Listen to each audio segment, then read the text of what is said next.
નમસ્કાર મિત્રો, વિડીયોમાં તમારું સ્વાગત છે। જી હા મિત્રો, અત્યારે હાલ મોટા અને દુઃખદ સમાચાર સામે આવી રહ્યા છે। નેસ ગામ નજીક ટુ વ્હીલર પર પ્રોવિઝન સ્ટોરનો સામાન લઈ જઈ રહેલા મોગરી ગામના આધેડનું હાઇડ્રા કેન ચાલકે અડબેટે લેતા મોત નીપજ્યું હતું। આ અંગે ડાકોર પોલીસે વધુ તપાસ હાથ ધરી છે।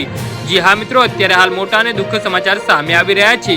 આ વિસ્તારમાં ભૂમાફિયાઓ દ્વારા ગેરકાયદેસર ખનન અને વહન માટે ઉપયોગમાં લેવાતા વાહનો અવારનવાર અકસ્માત નોતરવા હોવાની ફરિયાદ ઉઠી છે। ત્યારે આવા વાહન ચાલકો સામે દંડનીય કાર્યવાહી કરવામાં આવે તેવી માંગ ઉઠી છે।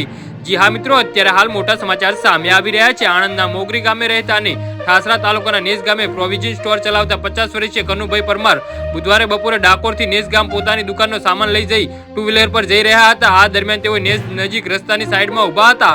જી હા મિત્રો, ત્યારે હાઇડ્રા કેનના ચાલકે કનુભાઈને અડબીઠે લીધા હતા। તેનાથી તેમનું ઘટના સ્થળે જ કમકમાટી ભરી મોત થયું હતું। જી હા મિત્રો, અત્યારે હાલ મોટા અને મહત્વના સમાચાર સામે આવી રહ્યા છે।